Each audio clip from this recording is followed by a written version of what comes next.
in an Arteta mask. Oh my God, what is going on? The worst ever North London derby performance. Spurs, an absolute shambles.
welcome to the Sports Bar. Me, Majestic, alongside the former Liverpool winger Jermaine Pennant, in for Cundy and O'Hara tonight. They didn't fancy it.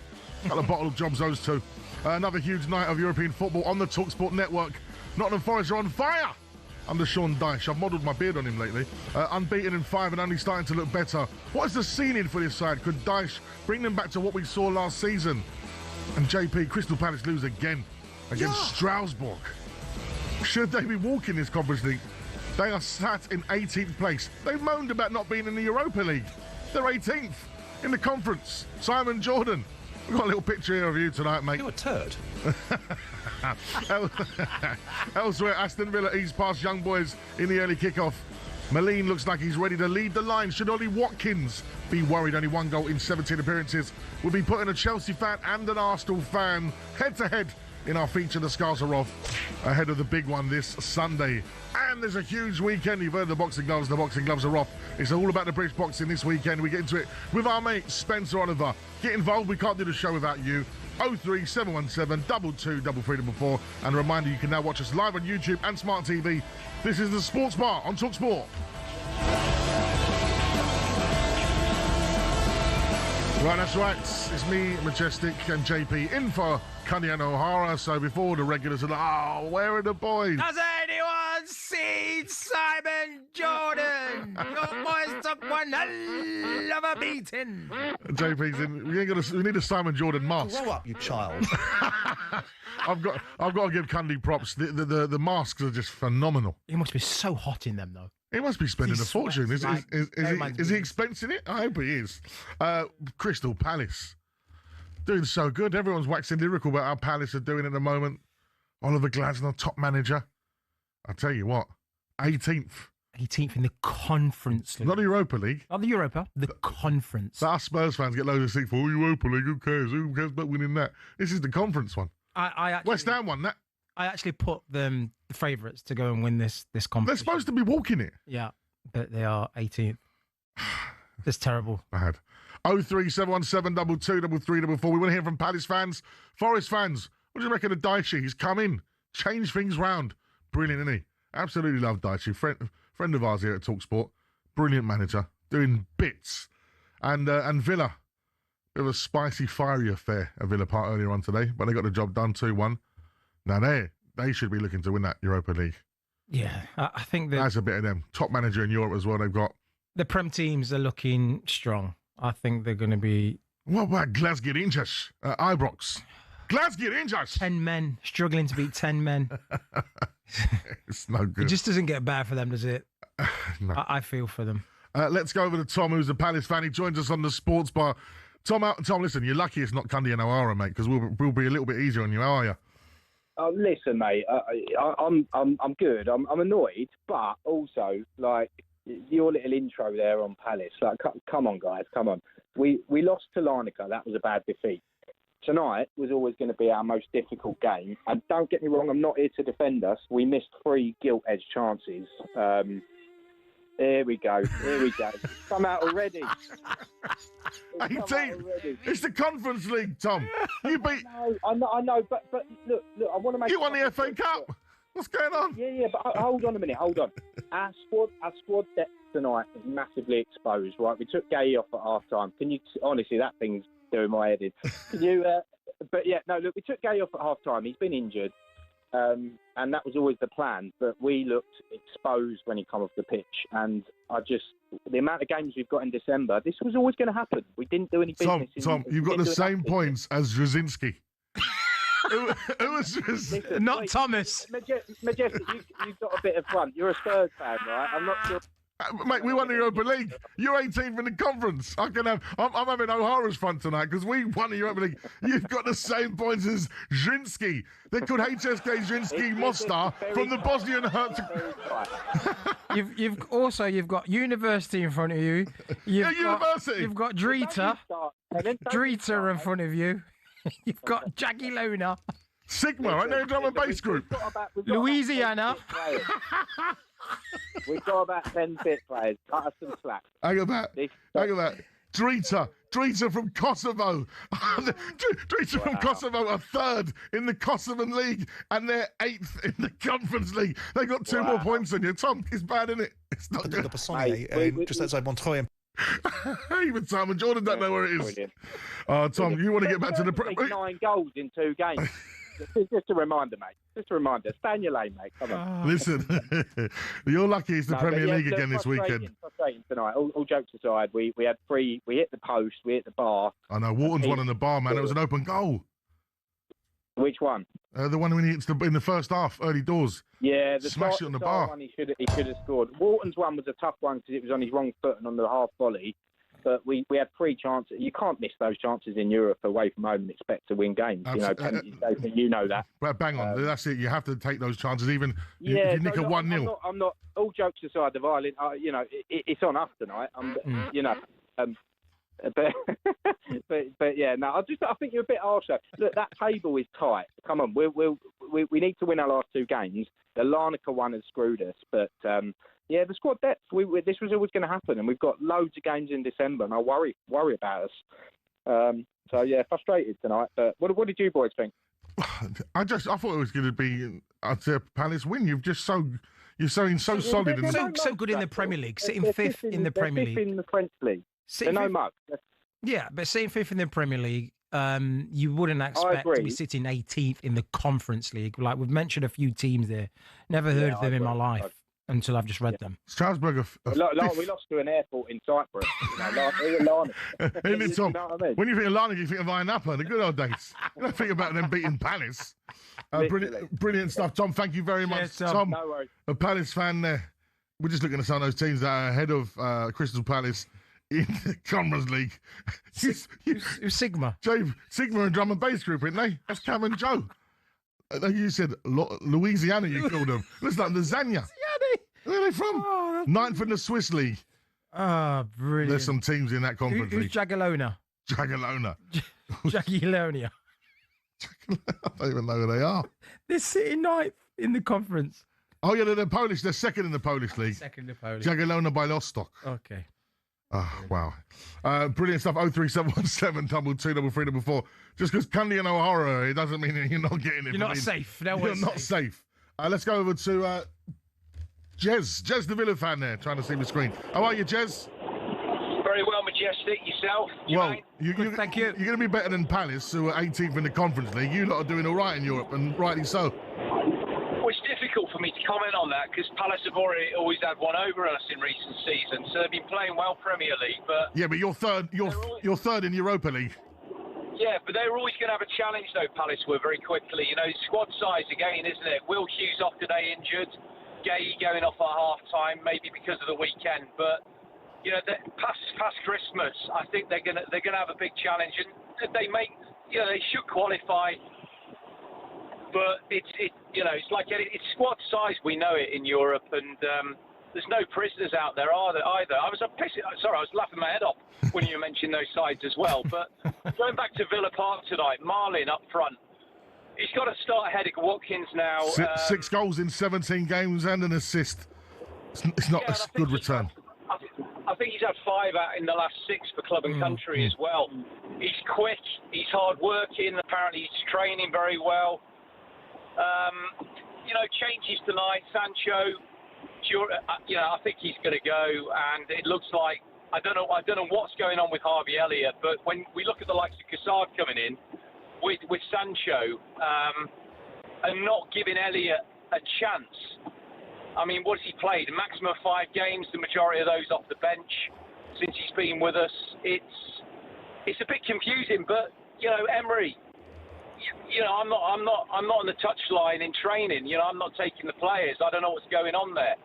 But the issue we've got is up front. I think we've got to buy a striker in the January window.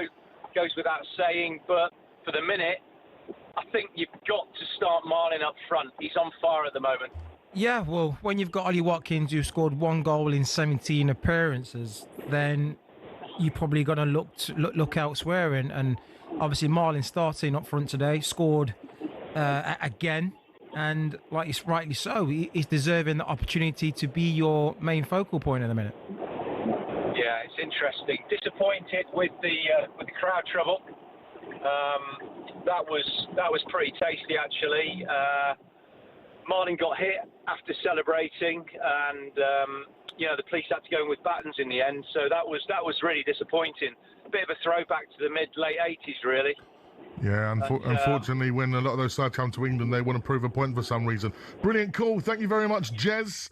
Right, up next, we're going to be taking more of your calls on tonight's European action, where me and JP digest where some of these teams in the Conference League are from, because Crystal Palace tonight currently sit 18th. And if you are a Crystal Palace fan, I want to hear from you. 03717 223344. As I said, lucky it's not Cundy and O'Hara, because I tell you what, you'd be getting it even worse. But no one's getting off lightly tonight. You cannot be 18th in the Conference League under Lasagna and Sigma. And we've found that tonight. You're listening to the Sports Spot on talkSPORT with talkSPORT Bet. Download the new talkSPORT Bet app today, 18+, gamblerware.org. I lived in a little village called Mocadot-de-Poissonnier, just outside Montreuil.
Good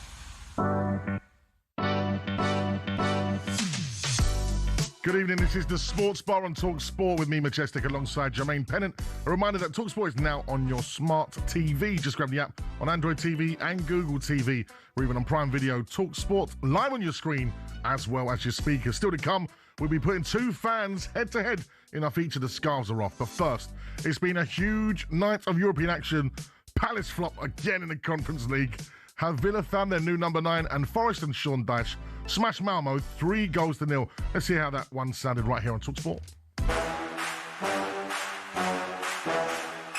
Forest and Malmo should remember their great history. It is a long time ago, but for many of these people here, it still brings an immense source of pride. Here's a chance for Yates from the edge of the box, and he strokes it in. Milenkovic laid it back, and Ryan Yates, the local lad. Forest 1, Malmo 0. He's one of those, great attitude, great professional. Free header, oh what a save, Yates header, but it's turned in, on the line, and Calimundo has his first Forest goal. Forest 2, Malmo 0. Chance here, if the offside flag doesn't go up, it's turned in Milenkovic. Forest have got a third goal, finally a set piece. Job done for Forest, for Malmo. The end of their season can't come soon enough. Full time at the City Ground, Nottingham Forest 3, Malmo 0. Well, brilliant from Forest, and we like to say friend of talkSPORT's Sean Dyche. It's what happens. You don't talkSPORT and you go back into management. You do well. We got to doff our cap to Martin O'Neill tonight. Mr. Martin O'Neill. They won tonight. Yes, they're flying as well. Yeah. So come on, talkSPORT, then go and get a job in management. That's what we do. We put the stepping stone. Get your morale back up. I'm going to pimp Pards out this week. See if get Pards some. Apart from Dean Saunders. Yeah. He's blacklisted. Do you fancy Pards at Liverpool? He might. Let me think about that. No. Listen, you leave my... Sorry, Pards. You leave my Pards alone. No. Right, but Dyche, absolutely brilliant, isn't he? He's turned it round at Forest. Let's go straight to Liam, who's a Forest fan. Evening, Liam. How you doing? You all right? Did you think you'd be this happy with Sean Dyche this early on? I think so, because obviously he's got a good track record. And, you know, he's just solid. He's solid, and he gets the best out of the players. So, and already you can see the results that we're getting. So, yeah, with this appointment, I was scratching my head, not because it's Sean Dyche, it's because you've sacked a manager in Nuno to then replace him with someone more or less exactly the same as Nuno. That's sturdy, solid at the back, and counter-attacking football, which got you lot with a lot of joy and successful. So, yeah, it was a good appointment, but just a bit of a head-scratcher, stacking Nuno to go and replace him with the same kind of style. Yeah, that's, you know, but, you know, I think Nuno sort of got himself sacked, really. But, I don't, you know, Ange was always... He was always divided at an appointment. You know, he did all right, Spurs getting them to win the Europa League, but Premier League he didn't really do anything, did he? So, and then obviously Dyche just come in and he just steadied the ship. Great result last week against Liverpool. You know, why'd you have to mention that? What's the point? I had to, Jermaine. You know, I was on here a year ago or so a couple of years ago when we beat Leicester, and we had old Harold and all that stuff when we had a good chat with you and Cundy. But you know, we are moving forward up that table, and we're going to do good things now, I think. Good. What's the ambition then, Liam, for the rest of the season? I think we've got to look at top 10, I reckon. Yeah. Top 10, and then you never know, we might even sneak. I think, you know, we've got to look at this Europa League. I mean, Malmo were awful tonight. They offered nothing. Their fans were more interesting, if I'm honest. Even my young one was just watching them more than the game. So, you mentioned that, right? Is there a world in which you go and win that competition? I think we can. You know, you look at the teams in it. You know, we've got fancy our chances in this competition. I think your starting 11, your best team, I think can play anyone in that competition and win. Of course, yeah. And you look tonight, we made I think it was 6 or 7 changes from Saturday, and we were much better than them with our second team. We've got a squad, I think, that we can do things in this competition. Absolutely, and I think that's probably. Do you think that's where your energy should go into, or do you think it's got to be getting the league stable? I think we've got to, try and push for the results in the Prem to, just get us to, a comfortable position, and then we can look at this Europa League, because we've got 3 games left in this now, and hopefully, if we could sneak in that top 8, that would be an absolute bonus. Yeah, you're only 3 points off the 2 points off the top 8. So if you can have a strong finish to this group stage, and I think that really bodes well, Dwayne. Yeah, absolutely. I think the remaining games we've got, I think we could get 9 points, and that'd push us in there, and stead as well for the rest of the season. Yeah, absolutely. I think the Premier League teams in this competition should be looking to win. You would look at least, getting to the semi-final. Yeah, I'd be looking at, say, Villa going, that's the hardest team in there. I'd be looking. Yeah. If I was Villa, I'm looking at Forest going, that's one of the hardest opponents there. Yeah. Let's move our attention back to the Conference League then. I think Simon Jordan's going to tell us some of the names of the teams that are in the table at the moment. I think we'll go through some of those. Who's number 8 in the table of the conference at the moment? The Passonier, just outside Montreuil. Oh, yeah. And 10th? 9th? The Passonier, just outside Montreuil. 7th? Must be pushed up the league now. The Passonier, just outside Montreuil. Brilliant. Let's go to Mao, who's a Rangers fan first before we start talking more Palace, because another bad night in Europe for Rangers. Mao, how are we? Feeling very, very blue, to be honest with you. But we'll try and cheer you up a bit, mate, because it can. When things are bad, the good thing is it can only get better. But how does it get better, mate? Who's that? D-Ream? Things can only get better. You can't even play your vowel into that. Do you know what I mean? But at the end of the day, can we also congratulate James Tavernier for equaling Ali McCoy's? I'm sure he'll be loving this. Ali McCoy's, he's actually, well done. He's equalised the record. So was that his 21st European goal? That's right. They're both equal now in 21. So well done. Listen, at the end of the day, I know we inherited, championship material. We inherited the Premiership material, and I was right. Out before Halloween and out before Christmas. Well, there's a lot more players that need to go out before Christmas, because it's going to be a blue, blue, blue Christmas, and it's not nice at all, guys. I know you suffered quite a bit through Spurs, but it's who we are, mate. It's who we are, mate, But at the end of the day, absolutely diabolical, and a few players just need to wake up and smell the cheese, because it's just not working, and I'm absolutely embarrassed. I mean, I've got to go and try and find £600 for enthusiasm for next year's season. And right now, a lot of people will be saying, let's reflect on the league. But we were better than that in Europe, and it's an absolute embarrassment, guys. Look, you sit in 33rd, 3 places, obviously, from rock bottom. You've got 1 point. Is there any hope? Is there any chance of getting to the knockout stages, to the playoffs? The guy who, number 9, Chermiti, who was brought up from Everton, I mean, he can seriously go back down on a sealed envelope. It's absolutely embarrassing for him, and I don't know why he's still there. He should have left out before Christmas along with the board, because they're the ones that brought him up after trying to buy him and put him in the Everton. I mean, that was just embarrassing. But then again, it's a blue team and another blue team, and it's a feeling still blue. At the end of the day, guys, he needs to go. Number 9 needs to go. It's an absolute embarrassment, and I love the show. I love talkSPORT. You're number 1 in the world, guys. And let me be the first to wish you all a very, very, very Merry Christmas and a great new 2026. You too. Well, quickly before you go, because, you've got one of our young players on loan at the moment, Mikey Moore, and I thought going up to Rangers, that would be a good move for him. Obviously, it's bad times for him. Have you seen much of Mikey Moore? Is he getting much game time? Yeah, I have seen him, and also Gassaman as well. Now, at the end of the day, see, when you play in Europe, you really see the depth and the quality of those individual players. And unfortunately, right now, Mikey Moore needs to still mature a bit more and get a wee bit more beef on him. Yeah. Maybe should be eating some steaks, because I'll tell you right now, he gets bumped off the ball too easily, mate. And it was the same tonight for Gassaman as well. So I get it. See, by the time he's 24, 26, Mikey Moore, yeah, you'll be talking about him again. He's going to be right up there, and Spurs have got a great,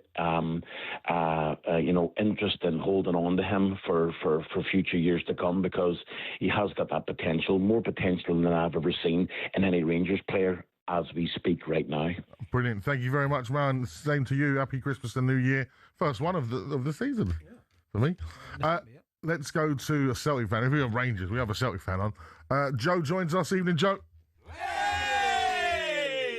Hey guys, how you doing? Look at that, he's upbeat. There's different energy from Joe tonight. Absolutely. Happy after that win? Oh, brilliant, guys. Brilliant. It's so refreshing. I'm a young Celtic fan. This is the first time I've seen Martin O'Neill in the dugout, and it's just so refreshing, just kind of a smile on everyone's faces after what's going on behind closed doors at the club, and just to get an away result in Europe is just absolutely fantastic. Absolutely, and you currently sitting 21st. 21st with 7 points. 7 points. You know, there's a potential to sneak into the automatic places, but, you know, you're in there in the playoff places for sure. Martin O'Neill, right? We know him here at talkSPORT. We love the guy. Brilliant. So good to see him back in the Celtic dugout. What does it mean to you as a Celtic fan?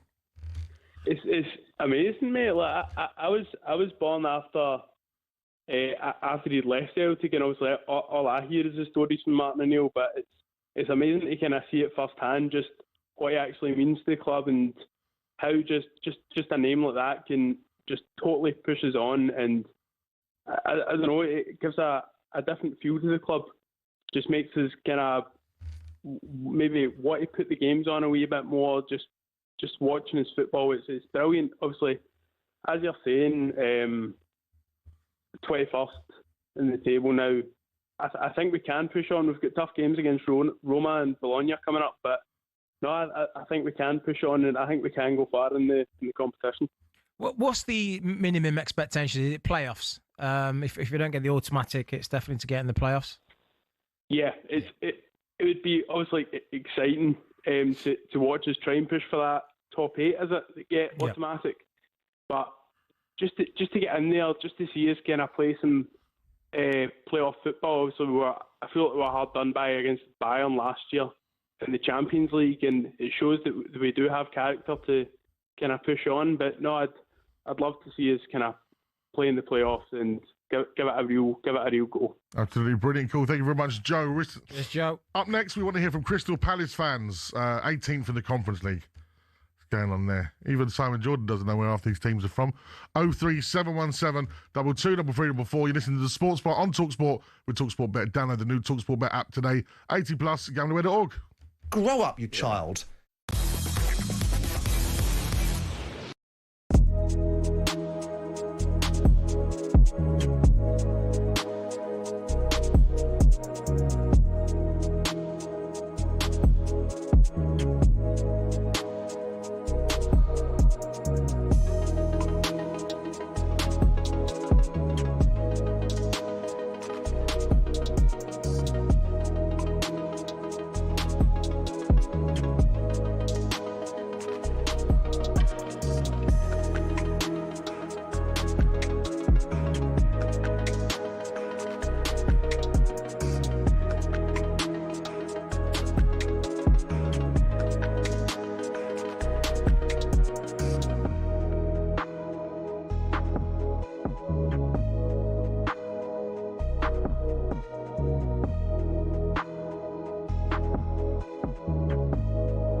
Good evening, this is the Sports Bar on talkSPORT with me, Majestic, alongside Jermaine Pennant, in for, of course, the fun boy, Jason Cundy and Jamie O'Hara.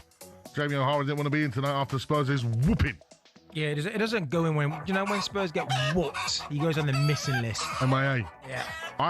I stand there and I take... Firm it. You just got to take on the chin, like me, right now. Yeah. Going through bad times. Both of us. Yeah, firm. Well, I've had a double bad week. We lost to Arsenal 4-1 as well. Whooping. We let 9 goals in 2 games. We've done 7, mate. It's true. Oh, my God, it's bad. We'll be talking later on about Liverpool. Hopefully we don't have to talk about Spurs. Still to come, we'll hear from the managers on a huge night of European football live on the talkSPORT network. 03717223344. I actually read that number out in my sleep the other day, as my daughter told me. She's like, why are you reading out phone numbers in your sleep? But first, a huge night of European action. Forest and Sean Dyche smashed Malmo 3-0. And Palace flop again in Europe. Let's see how that sounded right here on talkSPORT. Having already beaten Dynamo Kyiv and AZ Alkmaar in this Conference League, looking to add Strasbourg to their list of scout. Victory would be enough to take the Eagles into the top 8. Brilliant strength from him into Tyreek Mitchell. Chance for Palace, and Tyreek Mitchell finds the bottom corner. And it is Strasbourg 0, Crystal Palace 1. Into the penalty area, looks for the far post, and there's the equaliser. Steered in by Emmanuel Amiga. It is Enciso, right-footed off the underside of the crossbar, but the rebound is turned in by Amurabet, and Strasbourg take the lead against Crystal Palace. Yeah, not a good night in Europe for Crystal Palace, who are currently 18th in not the Europa League, but the Conference League. Was that Crookie on comms? Yeah. All my life, I thought it was Dynamo Kyiv. Dynamo Kyiv. Oh, Crookie's... Interesting. Crookie's gone all posh on us. But yeah, a bad night for Crystal Palace. 18th in the Conference League. We've seen some of the teams that are above them. It isn't a good... Let's go to a Palace fan. Tom joins us. Evening, Tom. Evening, mate. How are you feeling after that? Because Palace are doing so well. You know, you won the FA Cup, you won a Charity Shield. I think, 4th in the Premier League at the moment? 5th in the Premier League. Yeah, 5th. But you should be looking at this Conference League. I thought you were going to walk this. Yeah, so did I, to be honest, mate.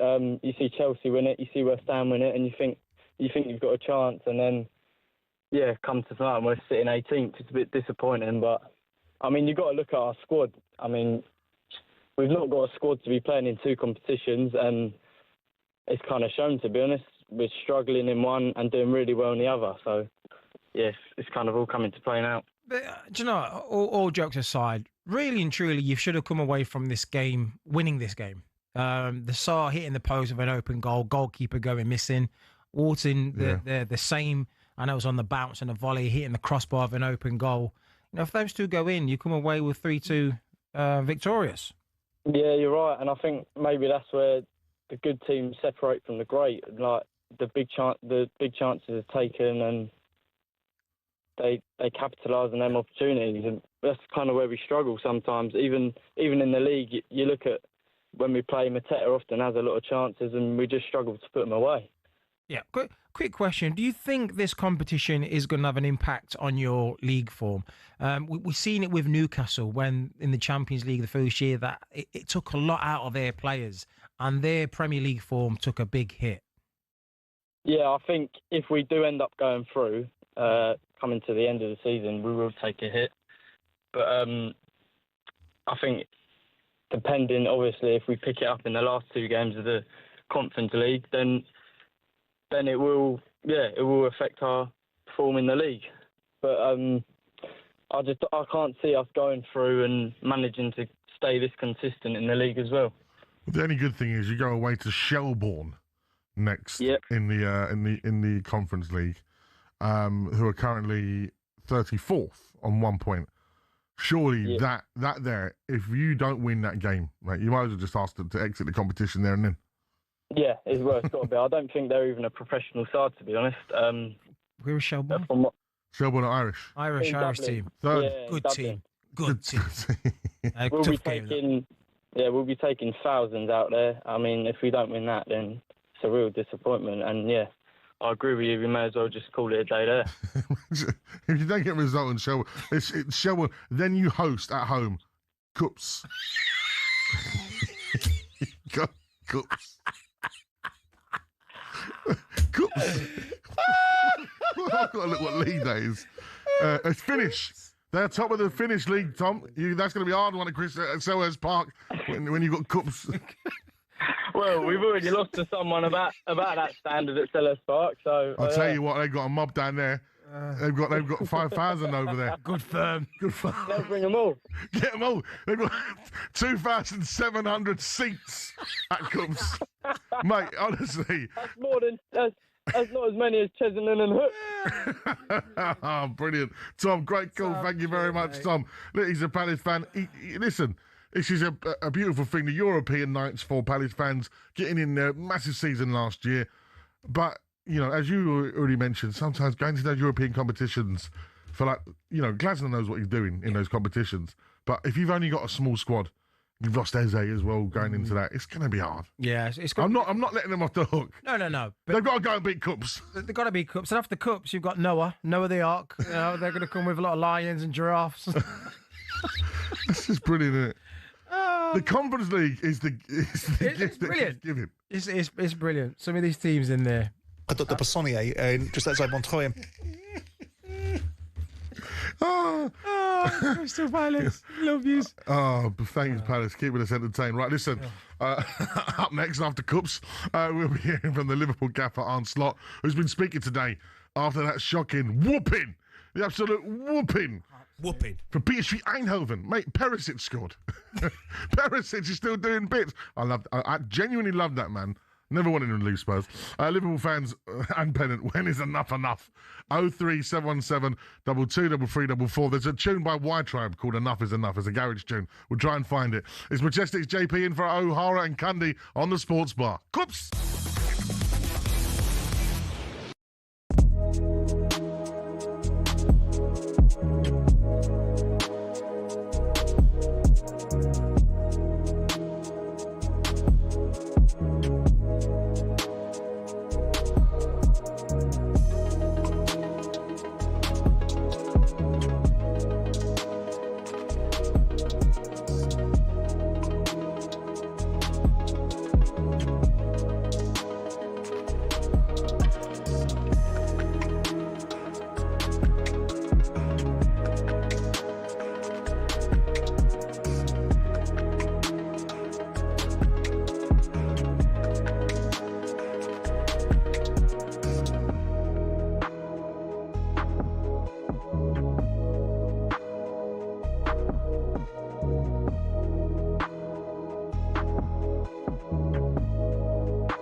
Let's be honest, we've all found ourselves raging at a referee's decision at some stage. This feel familiar? That is an absolutely shocking decision. They've got a case in that it was a bad decision. It's such a poor decision. Yeah, I think he's just made a bad decision in that instance. But what does it take to get to the very top of football refereeing? Every referee starts with their county FA. It's a simple training course and you can take it as soon as you hit your 14th birthday. Once you've done that, you have to go through at least 11 hours of face-to-face training. You'll then graduate as a Level 7 official, which means you can take charge of county-level games. But hold your horses, there's still a long way to go to get to the Premier League. Your next step is to spend a year each at Levels 6, 5 and 4. This covers the top of the amateur game. Only at Level 3 do you start doing Northern Counties or Isthmian League level games, for example. If you've done this all quickly, you can reach Level 2 and ref your first National League match after, I don't know, 6 years? After getting enough experience at that level, you can apply to be a referee in the EFL. There's an interview, people watching you do games, and then, if the EFL are happy, you'll be granted a Level 1 licence to ref in games in League 2 and above. Now, they don't just say on you go to the Premier League, you have to work your way up through the divisions. Only after years of hard work and refereeing on cold Tuesday nights in Stoke can you be considered to do matches in some of Europe's very best stadiums. Now, who was the youngest to reach the very top? It was actually Michael Oliver. He refed his first Premier League match in 2010 at the tender age of just 25. So if you want to follow in his footsteps, crack on. It'll only take you roughly a decade, thousands of hours of work and an incredibly thick skin. In total, there are 37,000 registered referees across England, but the PGMOL has only deemed 21 good enough for the top flight. That means there's not even a 1 in 1,000 chance you'll even make it in. Obviously, referees can make mistakes, but when you think about it, having a go at them is kind of like slating a brain surgeon.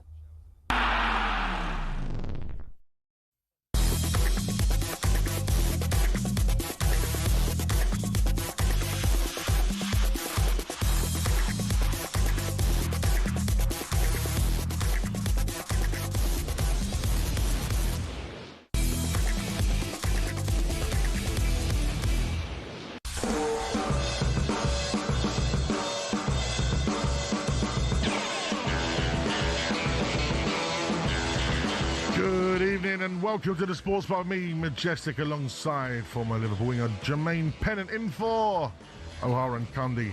Those the terrible twosome off tonight. Still to come, we'll be putting two fans together head to head in our new feature, The Scarves Are Off.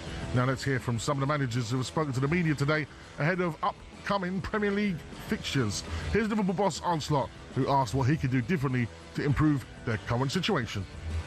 That's not so easy to say what can I do different, but it's quite normal if you win or lose or draw that you reflect on a game. Which decisions have you made? What have you done during the week? All kind of usual things managers do if they win or lose. But maybe you do it a little bit more if you lose. You try to find the answer to what is needed to win a game of football, and in the end it's about doing what this club is about, is keep fighting, and no matter how difficult it is, we have to fight together. But it would also be nice if we would reward ourselves in the moments we play well, because people are very focused and correctly about the parts we don't play well, but there are definitely large parts of the games where we do play well and where we do create a lot of chances, and we tend to forget to reward ourselves in those moments, and every small mistake or small error immediately leads to us conceding a goal, and that is a very bad cocktail to have. Whooping.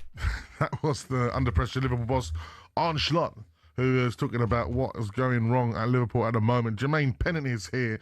Let's just get your feelings and thoughts so far, JP, on the season, so you can have a little vent. No doubt they'll probably clip this up and go on YouTube. You go viral. What? I don't want to go viral, Madge. I don't want to. I know you don't want to, but you're gonna. Look, there's what's going on at Liverpool? We don't know. He doesn't know. The players don't know. I think in the season that he's won the league, he's got Klopp's team, so he couldn't really import his style too much. You know, he tweaked a few players here and there with Gravenberch, put him in as the CDM, and it worked wonders. And ultimately, that was probably the turning point because Liverpool was struggling out under Klopp.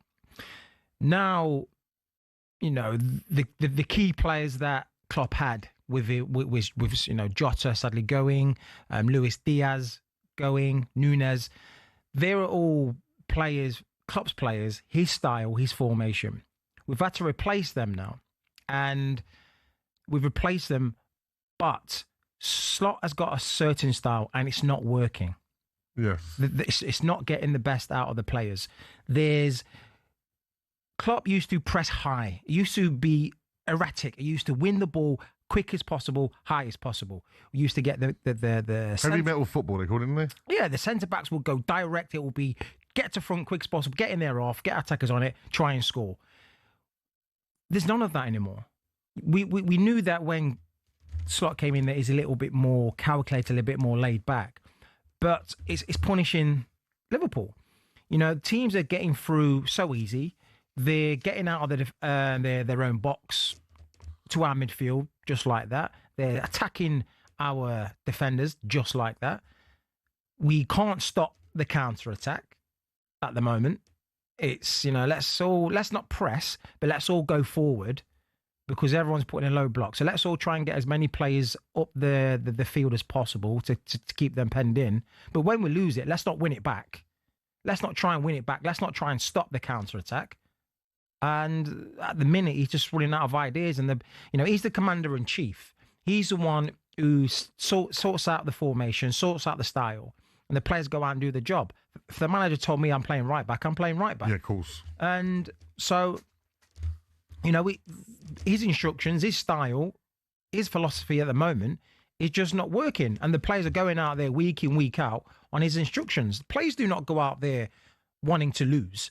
Players don't go out there wanting to play badly. They're giving it the all. But if you're playing in a bad system and a bad style and some tactics, you're not going to get the best from individuals. What's the worst rut you've been in as a player in a team? Can you remember when it just wasn't going right? As a collective. I remember probably my Birmingham time where we got relegated, but it was never like this. We would win some, we lose some, draw, then would win, but it wouldn't be 7-9 straight losses. This is unheard of territory. It's unprecedented. This is something that is unheard of and really, really hard to speak.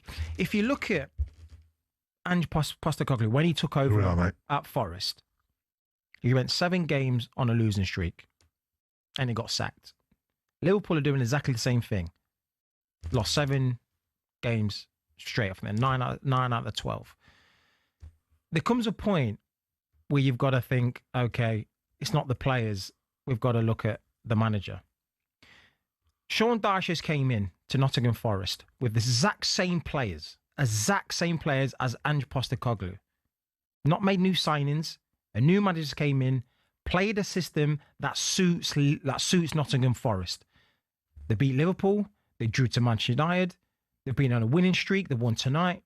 So managers' tactics and style changes everything. You've let 7 goals in the 2 games at Anfield in the space of 4 days. That don't happen. That's not Liverpool. It's crazy. Well, I go to Anfield, and I went last year when you lot absolutely smashed us in the League Cup 4-0, whatever it was. Scary place to go. The vibes there are unbelievable.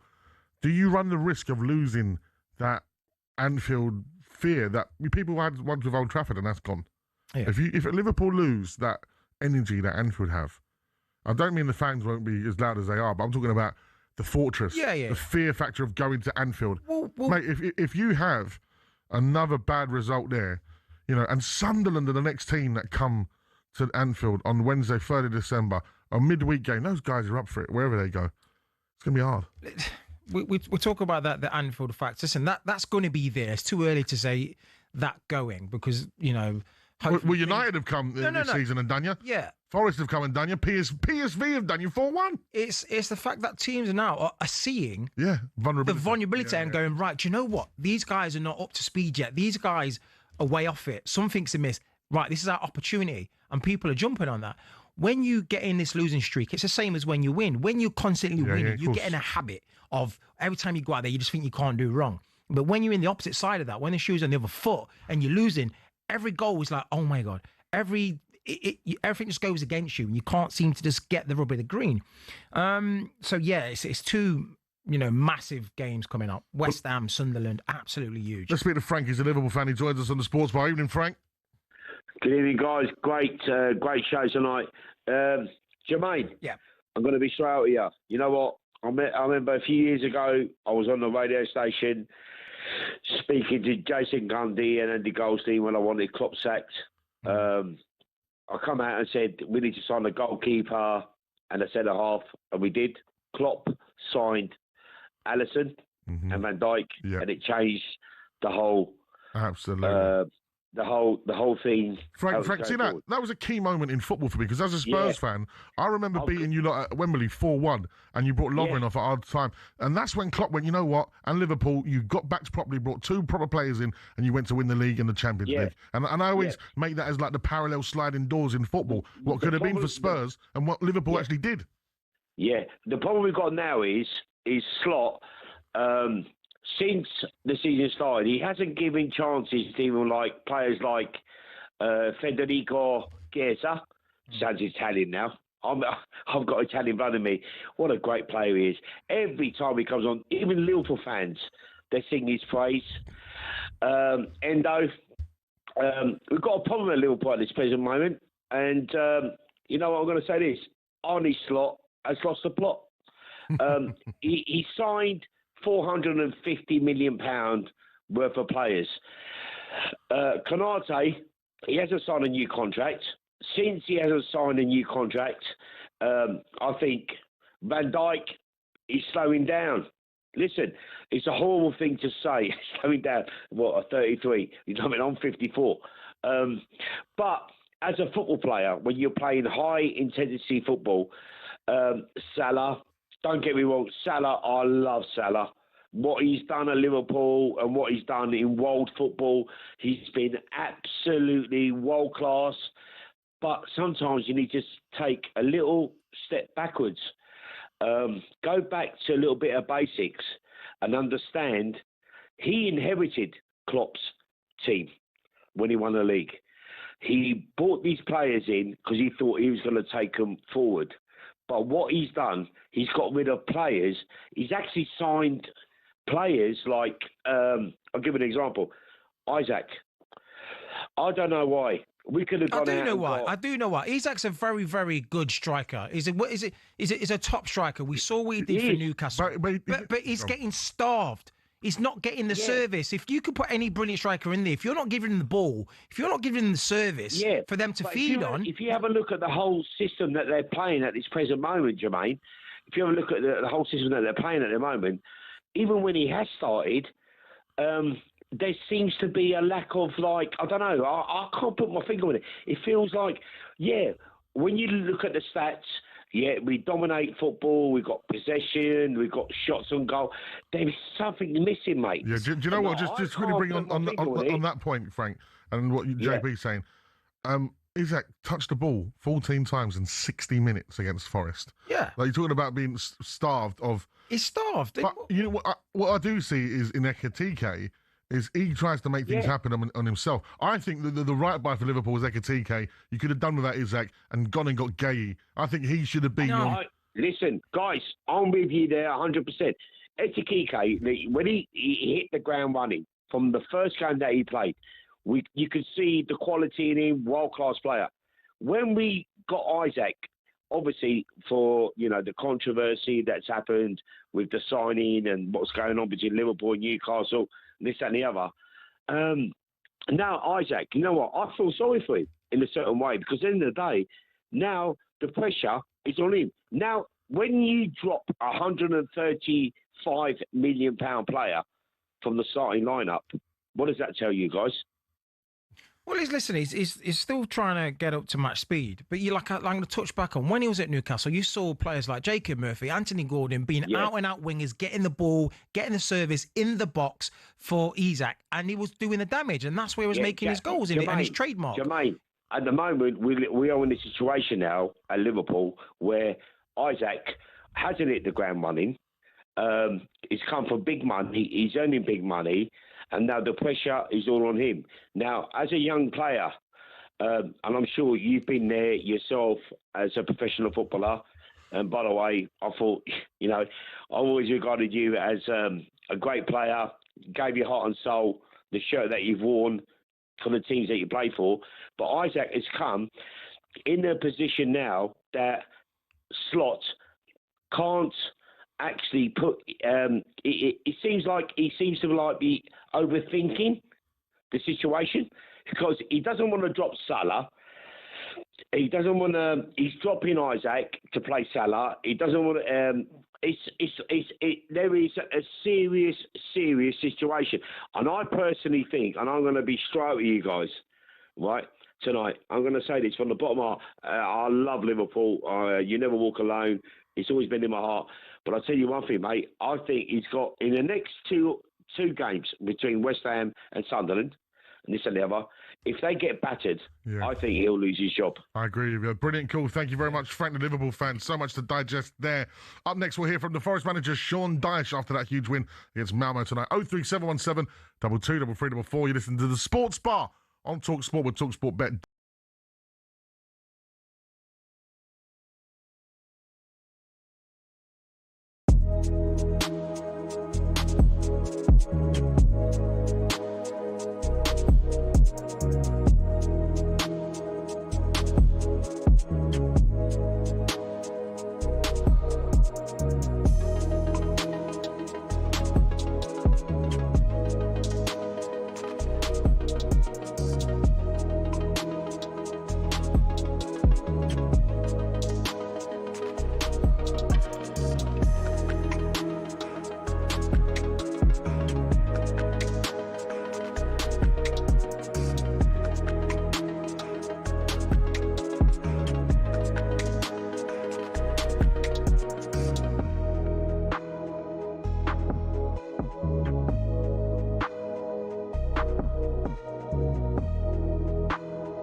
enough is enough for Crystal Palace. 18th in the Conference League. It's the Sports Bar here on talkSPORT with me, Majestic, and the one and only Jermaine Pennant alongside me as we reflect on the night of European football. Palace, 18th in the Conference League. Underneath Sigma. Cups. They've got No. They've got cups next. They've got cups and shells. 1 point above Noah. Bad, isn't it? Still to come, we'll bring you the back pages as soon as we get them. And two fans will go head-to-head in our feature. The scarves are off. But first, Forest. Positive for Forest tonight. They breezed past Malmo in the European League to the Europa League, to strengthen their grip on a playoff place. And here's the one and only Dyche. Sean Dyche, after the game, delighted with the depth of his squad and how his players are contributing positively. Yeah, certainly very pleased. Very pleased overall with I spoke to the group about the squad mentality because it's going to be important going forward. So everyone, the fixture list is quite clear how congested it's going to get over the next couple of months. I think the squad delivered a very solid performance, very professional performance tonight. And pleased to get through, some of them to get through the full game as well, 90 plus minutes. I think that's important moving forwards for the ideally, when I go into a club, it'd be getting fit for the task, not using the task to get fit. But unfortunately, because we're sort of playing catch-up with some players, these games are important to just, use it for literally the 90-odd minutes when we can. So I'm pleased for the players getting fitter and sharper as well, the ones who need it. And the other ones just doing a very good job tonight. I thought there were some really, really good performances. Sean Dyche, Forest manager Dyche. Love him. Absolutely. You can't not like Dyche. Yeah, I played with him. Did you? Yeah. When I was 19 or 18 and I went on loan to Watford from Arsenal. What was he like? He was just how he is. He was solid, mean. But no, he was always a good guy though. Just strikes me that someone has like salt on their porridge. Yeah, I remember porridge tonight with a bit of water, a bit of salt. That's all I need. I can imagine it. Can't remember what he was having in the canteen, but I know. He's a good defender. He will be listening to a bit of Doug Lazy, Let It Roll tonight. He loves his dance music, Is it? Yeah, he's a raver. Oh, is it? He's got good knowledge. That's why his voice is like that. He'd be that raver. So many times drinking, vodkas. Literally, I was singing songs. I was talking to the lads from Camel Fat, right? The two Scouse boys from Camel Fat legends. And obviously, they're huge international superstar DJs. Messaged them, I said, what are you up to? Just out with Dyche. He loves it. He does. He loves it. And he'll be loving that after that victory. Let's go over to Richard, who's a Forest fan. Evening, Richard. How's it going? Absolutely brilliant. You must be on cloud nine. That's the kind of night you want as a Forest fan in Europe. Amazing. What a result. Great performance, wasn't it? Dyche all the way. Dyche all the way. It's funny that you say, Jermaine's saying about Dyche being mean. I met him at Happy Monday's concert in Rock City. He wasn't mean at all. Really nice bloke. No, I just meant like on football pitch. Yeah, on the football pitch. Yeah. He does come across quite with his gravelly voice, aggressive at times. I can see that. Yeah, on a football pitch, he's very aggressive and mean. But in real life, he's a fantastic bloke. He's sound, really nice guy. Yeah. Listen, listen. I'll ask you this, Richard. Richard, are Forest back? Yeah, are Forest back? I think we've gone back to what we're good at, what we're strong with. Strong from the back, going forwards on the counter. We've got pace. Nuno did a great job last year. Amazing. And I don't know what that was all about. I don't think there was many Forest fans that were happy with that. I'm not a clown, mate. That's just who we are, mate. Yeah, crazy. I'd have took Dyche then. It's same formula. If it's not broke, don't fix it. Yeah, I think the chairman, Manaraka's done not a fantastic job, but was very smart in, listen, it's not going well. I'm seeing a pattern here. We've got to change it. Because a lot of owners would have kept that going maybe until January. Yeah, but it's crazy appointment in the first place. Yeah, I know, but it really was crazy. But he fixed it early. That far up the pitch, move them defenders that far up the pitch from what they're so good at last season.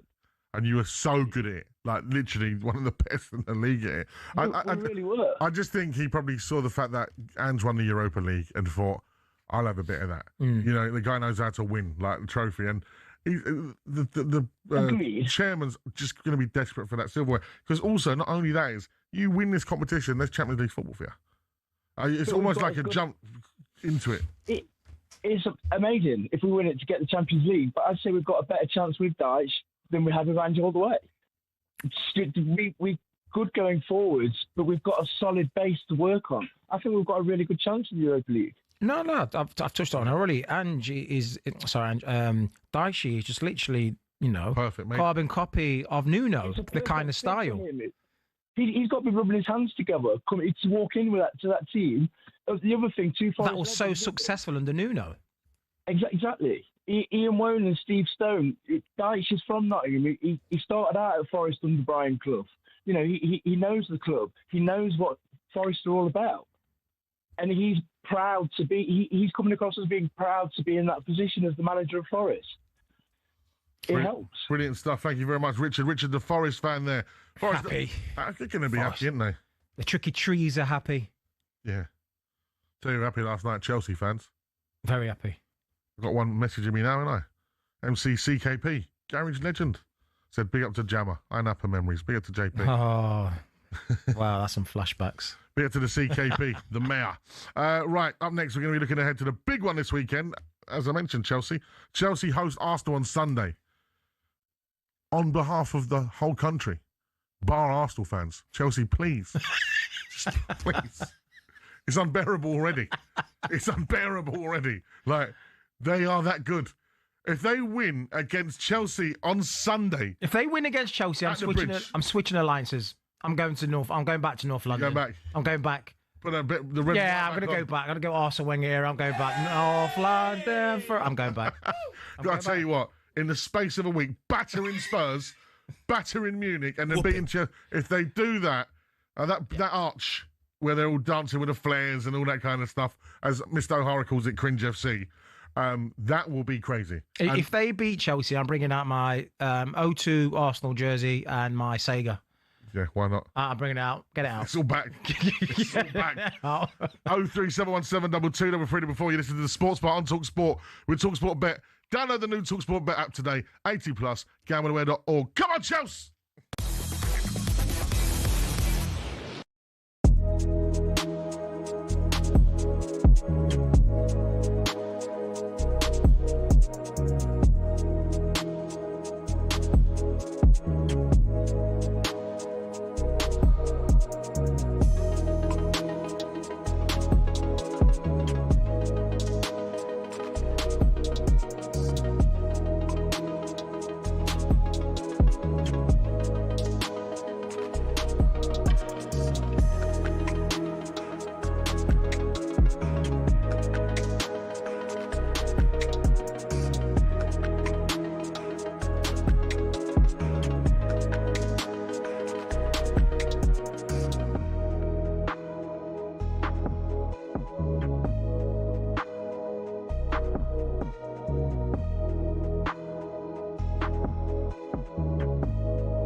Good evening, you're listening to the Sports Bar here on talkSPORT with me, Majestic, and Jermaine Pennant in for Jamie O'Hara and Jason Cundy.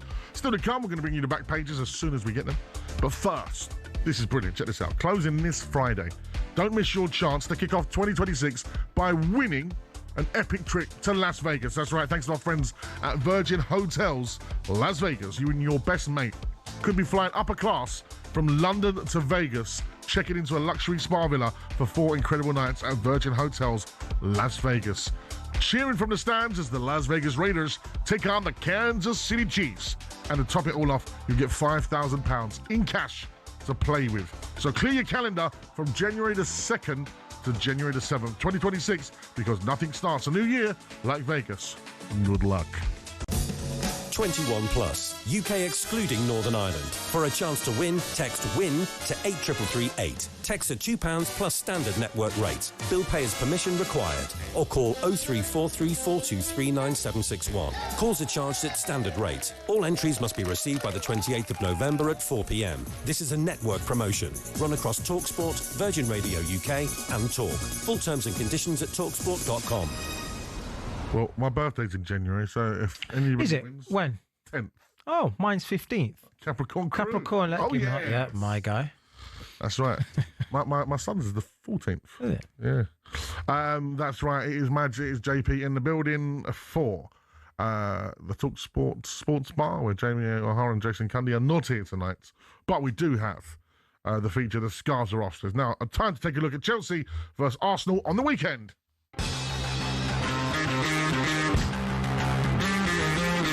It's absolutely disgusting. I've had enough, mate. It's just ridiculous. They really are miles behind everyone else. I think we're going to win it this season. It's not good enough. Happy Deer's top of the league, eh? What a player he is, honestly. They haven't got a chance. Come on. I'm not going to be nice. I want to rub it in. The scarves are off. That's right, this is Sports Bar's weekly Premier League feature, The Scarves Are Off, where every Thursday we choose one of the big weekend fixtures and put a fan from each side head-to-head of the game. Right, introducing the home corner tonight, live from West London, is Dave Chitty from Chelsea Fancast. Evening, gents. How are we, mate? Yeah, well, after Tuesday, I'm rather happy. I bet you are. Look, Zola in the background there. He's Lovely. He's got the legends around tonight. Oh, I'm looking forward to this. And it's time to introduce our next contestant. Yes, in the away corner tonight, live from North London, is Rory Talks Football, host of the Back Post Podcast. Are we, Rory? Yeah, good evening. Very well, thank you. How are you? Oh, no, We're all good. he's ready. He's ready for war. I can see he's focused. Business. He doesn't want us to put him out of his focus. Right, let's get straight into it, boys. Let's start with you, Dave. Chelsea are coming off an impressive 3-0 win over Barcelona in the Champions League. However, Chelsea have won just one of their last 11 Premier League games against Arsenal, drawn 3 and lost 7. How confident are you going into this one, mate? Well, I'm a bit more confident, thanks to what happened on Tuesday than I would have been if we'd have lost or even drawn against Barcelona. But you're right. We've got a horrible record against Arsenal. I mean, I think it's 7 years since we last beat them at home. We beat them up there more recently, but yeah, we need to sort that out. But it's going to be tough. They're a very, very good side, so it's going to be a tough match on Sunday. But I'm hopeful. Rory, you two coming off a great win against Bayern Munich. Arsenal are unbeaten in their last 6 visits to Stamford Bridge, 1-3, drawn 3. Can you keep this impressive form going? Yeah, I mean, I don't see why not. I think this is probably the best that we've been going into a game at Stamford Bridge in a while. So, yeah, top of the league, top of the Champions League. The momentum is absolutely flying. I just don't see why or how Chelsea can beat us. Rory, do you not think, though, did you watch the game against Barcelona? I did, yeah. And did nothing of that for, ooh, this could be tasty. This is going to be difficult. No, I mean, it could be, but Barcelona set up like Postecoglou's Spurs. That's not what Arsenal are going to do. The way Arsenal turn up in big games, that sort of space in behind, it's not going to exist. So, no, I'm not particularly worried. It's just the 5th time that Arsenal have faced Chelsea while top of the league, the table in the Premier League. Do your boys have the bottle to actually win the Premier League this season, Rory? Yeah, I think so. Why? I think Why we... Because you've been here many times before in recent times. Why this season? We've not had the depth of squad. We've not had the mentality that we've got now. A lot of these players had never won it before. They're learning as they go. I think the performance against Bayern last night, I think that tells you a lot about where this team is at. They feel like they belong at the big boy table now. And putting on performances like that, emasculating Bayern Munich like that, I feel like we're just set up to put our foot down in the Premier League. And this Chelsea team, if anything, they're 3-4 years behind us at this point. So but they're the club world champions, and they Dave? Oh, what, the glorified friendly? Dave, scary. Dave, you're not having that, Dave, don't take it, mate. I mean, you've got to win the European Cup to be in it. So we'll do that this year. Don't worry about it. Yeah, you got to do it yet, mate. We got 2 of them. You do. Congratulations. Do the current squad have any of them? Yeah, Reece James. Remember him? Yeah, I remember him. And then we've got the other one that won it for you. So yeah, well, we shipped him off to you because he might have got us the goal that won us the European Cup, but I don't think any of us thought he was really good enough for us. No, well, I don't think he's actually going to play this weekend. Speaking of good enough, who's better, Caicedo or Rice? Declan Rice. Did you see his performance last night? That's one of the best midfield performances I've seen ever, to be honest with you. Dave, you having that? Dave? I like Rice. He should have come to Chelsea. I was very gutted that he went to Arsenal. I think they're slightly different players, to be fair, and I think they're both world class. But yeah, I mean, Rice is a good player. I think actually, when it comes to Sunday, that's probably going to be the key battle. So even for the neutrals, that should be fascinating. I mean, just go. You what? You just sat on the fence a bit there, I thought. But... Well, I mean, I think they're slightly different players, so it's like they are.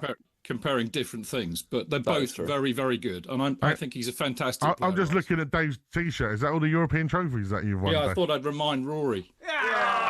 Wow. That's all you've got. Well, I think there's 1, 2, 3, 4, 5, 6, 7. Last count. That's good. That's good. Dave, what about Esteval? He looks absolutely frightening. Every time he starts, he seems to score. Are you hoping that he's getting a start on the weekend? Yeah, I mean, of course you do. He's absolutely fantastic. I mean, he's the kind of player that you go to football for. He gets you out your seat. Sublime talent. I love him, but I actually don't think that Maresca will start him. Oof. He doesn't tend to. I mean, obviously, I think because we were playing Barcelona, they played with a high line. I think it was an obvious pick. But in the league games, he doesn't tend to start him. And, of course, Arsenal are... I mean, one of the other things about Arsenal, they're a big, big side. They're physical.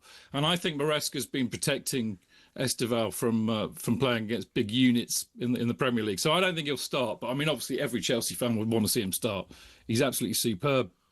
Who's the bigger club, Arsenal or Chelsea? You said about being big side, but who's the bigger club? You're asking me? I'm asking both of you.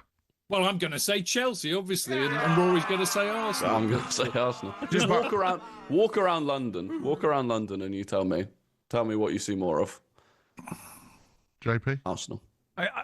You asking? No. This is for these two guys. This is for Rory and Dave to. Well, I try and avoid North London apart from when I'm going to see Spurs or Arsenal. So it's possible. I see more Arsenal fans in West London than I see Chelsea fans anyway. Yeah, Arsenal's the biggest club. It's even though Chelsea have 2 Champions Leagues. Yeah, even though they've got 2 Champions Leagues.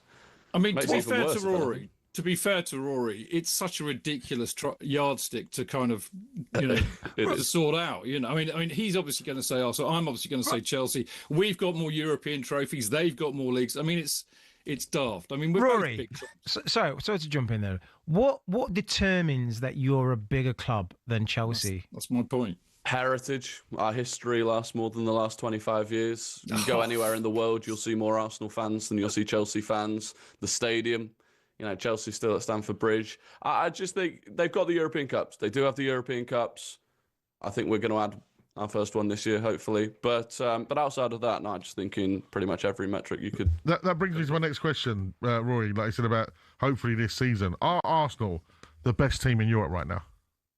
Well, last night was pitched as the best two teams in Europe this season against each other, who could set the marker, and it was Arsenal, and it was Arsenal fairly convincingly. So I think PSG are still definitely up there, and I would love a rematch against PSG after what they did to us last season. But yeah, I think right now I don't think it would be wild to say that Arsenal are the best team currently in Europe. JP just wanted to ask you about the style of football from Arsenal. Our producer, you're a horrible guy. By the way, this is not my question, but roll up. Be honest. Arsenal are playing very dual football, yet they're getting the job done. You actually enjoy watching Tony Pulis ball? Who said your producer put that? He can't have been watching. He can't have been watching. We scored more open play goals in November than anyone else did. That's a great stat, to be fair. O'Hara's been bashing you with the set piece FC, but you've scored loads of goals in open play. Listen, I guess as a Spurs fan, it's scary how good they are at the moment. But listen, I'm going to break it down because one thing I will say is Chelsea are the team that can get it done when it comes to like the last moments, big moments. They are big moment teams. Arsenal, I still think there's a little vulnerability this season. If you do win everything, it's going to be look, Rory's unbearable at the moment because he's just like they're that good, right? If they win, it's going to be chaos. Listen, for the whole country, other than Arsenal fans, Dave, you've got to win on the weekend. Obviously, I'm going to agree with that, Madge. I mean, if we do win, we're only 3 points behind them. Are you in the title race if you win? Absolutely. Well, technically, yes, but I've got to be honest. I just think we've still got duff results in us, I mean, but this is the thing that Madge is alluding to. We do turn up in the big matches. I don't know what it is about them, but they just get a real sense that it matters. I mean, Spurs, Madge was probably there the other week. Yeah. They turned up for that. I mean, it was 1-0, but we were much better than a 1-0. Absolutely. Liverpool, we beat PSG in the what was it, the friendly that Rory called that big friendly tournament. That big friendly. The big friendly where Donald Trump gave the trophy. It was a great day. I love the Chelsea. I love the Chelsea. Don't remind me of that, although the accent's very good. The great accent, great dance as well. So, look, we did Barcelona on Tuesday, another big match. So, if they come in with that attitude and they're as disciplined as they were against Barcelona and as clinical, then why not? We're capable of doing it, that's for sure. I can just see how calm Rory is. He's just like not rattled at all because they're so good right now. Rory, they are good. In a world where Arsenal do not win the title this year, how bad would it be? Oh yeah, it would be bad. It would be really bad. I feel like we are getting to the point of the most confident that we've been. I think it goes under the radar that we're still doing this without a recognised striker at the moment. We've got Havertz, Gyökeres and Gabriel Jesus, remember him, all coming back. Immensely confident. But yeah, if it falls apart from here, especially because you look at, you don't look at any of the other competitors in terms of City or Chelsea or Liverpool who are out of it, none of them should be good enough from here. Like none of them are settled, established title-winning squads, even City with the turnover they've had. So yeah, if we somehow kind of capitulate from here, it would be catastrophic. Okay, so we're going to ask one more for you both. Boys, what's the score line going to be come Sunday afternoon? 2-0 Arsenal. Yeah, I'd say 2-1. I mean, obviously, I would love us to score as many goals as possible to reduce their chances of equaling or breaking our least goals conceded record, but I'll go 2-1 Chelsea. Oh, conservative. Listen, that was brilliant. Thank you very, very, very much, boys. Cheers, boys. And good luck to you both. No, cheers, good luck to Dave. Good luck to Dave and Dave only. Cheers, guys. That was our weekly feature, The Scarves Are Off. I like that. Good fun, that, isn't it? Don't forget Sam Matterface, Dean Ashton and Perry Groves will bring you all the goals as they go in from the Premier League and EFL with Game Day Live on talkSPORT this Sunday, including the big one, Chelsea against Arsenal at 4:30pm. And then, of course, straight after that, myself and Pards will be on air for the final word. That is going to be horrific for me if Arsenal go and batter Chelsea because you know what? They look unstoppable right now. It's Magis JP. It is the Sports Bar.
Good evening, this is the Sports Bar on talkSPORT with me, Majestic, alongside Jermaine Pennant. Still to come, we're joined by European football expert Kev Hatchard to go through all of tonight's results. But first, talkSPORT have launched Inside the Tun, hosted by our very own Ollie Klink. It's a brand new show all about Carabao Cup title holders, Newcastle United. Here's a little preview of what to expect. I think this is all going swimmingly. I think Dan Burn described it as 10 minutes of madness. What is he doing? Why is he there? That was the moment that, for me, killed the game. Because you can't deny that Pope has made some brilliant saves. It's been a brilliant signing for Newcastle. And this is his whole problem, isn't it? He's not great judging those through balls. If Nick Pope makes a mistake in that game, that's on Eddie Howe. The best teams move on, move players on, and it's time to, if we're going to be one of these best teams that we have been for the last 3 years, it's now time for Pope to come up the team. Right, we're going to have a chat about that in a minute because it is now time for the back pages. And joining us now to go through all of the stories is talkSPORT's Jack Cunningham from Inside the Tun podcast. How are we, Jack? Evening, lads. How are you doing? Good. It's nice to actually have a Geordie accent on that podcast. Yeah, no, you got to get one on. Yeah, I know. The new episode's out now, right? Yeah, new episode's out now on talkSPORT channel and talkSPORT Newcastle channel and as well. I'm feeling Ollie's haircut. It's about time he done it. He braved it like me. Did. Get rid. He did. Just get rid. When it's went for going, you're gonna get rid. Either get yourself to Turkey or get rid. One or t'other. Let's start then with the time slot to fight on after talks. On slot is to fight on ours. Liverpool head coach after talks with the Anfield hierarchy amid the club's worst sequence of results. 71 years, Jack. Yeah, I wasn't expecting Arne Slot to come out and say I'm giving up and resigning. Let's be honest, he's the manager of Liverpool, but they're going to have to find a way to turn it around somehow. You know, last night was one of Liverpool's possibly worst ever European defeats. I mean, 4-1 to PSV at home is pretty Stop reminding shocking. JP. Stop reminding. No, well, you know, it's there. I've got to talk about it. You know, the thing is, there's no real excuses in terms of, I don't think, injuries. Most of basically all the squad's there. The new players, for whatever reason, aren't working, can't get them in the team. The best players being Dominic Szoboszlai. Ibrahima Konate has been terrible. Like, I don't know how. I feel like that's an easy solution. Could get Joe Gomez in because, for whatever reason, Konate is not delivering. Van Dijk probably had one of his worst games ever against PSV, to be fair, as well. He looks like he's had a head's gone recently. Yeah, they all... I think Curtis Jones summed it up, didn't he, really well? Obviously, I can't say what he said, but we all know what he was on about. And I get it, because they are in an absolute mess, and it's hard to see any way out of it at this moment in time. West Ham away a few months ago, yeah, no worries. That looks like an easy game, but they've won their last two at home now. Yeah. And then it's Sunderland at home, and Sunderland's had a very, very good start. So I don't know how you're feeling about Jermaine, but I can't imagine. I'm not feeling great. No. Put it that way. I've no optimistic in any games that I'm going in. Konate, you talked about there, 3 games, 3 mistakes. What I can't get my head around, as a professional footballer, how you're miskicking the ball. Well, yeah, that was how you misjudged to kick a ball. We're going to talk more about Liverpool later on the as we get joined by a guest from the Beyond the Cop podcast, Lewis Aspinall. Let's talk about some of the other back page stories. What's on the Telegraph for us this morning, Jack? Yeah, so Aston Villa played Young Boys this evening in the Europa League, and there were some really nasty scenes in the away end. So when Daniel Marlon scored his first goal, you know, we obviously know where Villa's away fans are situated, sort of at the side of the pitch. So Marlon ended up sort of over there. It wasn't a deliberate of him going to be provocative. He just ended up over there, and basically loads of missiles rained down from the stands, and one hit the top of Marlon's head and cut his head. And then the referee, Tielemans had a word with the referee, more stewards and police went over, seemed like it was going to be okay. Then Marlon scored again, and he was a little bit more provocative this time. He sort of went over a little bit towards giving it a buzzer, staring at them. And then they started ripping out seats. They started scrapping with the police, the stewards, loads of them arrested. The game got stopped for about 6 minutes in the end. I thought the Swiss were supposed to be neutral. Well, apparently not these Young Boys, even ultras. They are They absolutely lost it. They really did. And obviously in the end, Villa won, and they're now third in the Europa League. So they're flying. JP, you love your F1. I love my F1. The back of the Times tell us. Yeah, McLaren won favour Norris. So we're coming into the last 2 races of the season. Qatar. Yep. Norris has a lead of 24 points. 25. 25 points. 25 points. So 25. Told you, he loves it. No. All good. And Oscar Piastri has basically been speaking about if he got asked if he would sort of, I guess, try and help Norris win. He said no. McLaren are not going to force him to do anything. They're happy to let Piastri go for it as well. Piastri still can win the title himself. I mean, he was leading it for a long time, but I think it's 6 podiums and 6 races in a row. He hasn't got a podium now, so he's starting to fall down. But he's been speaking about, he believes he's got a chance of doing it.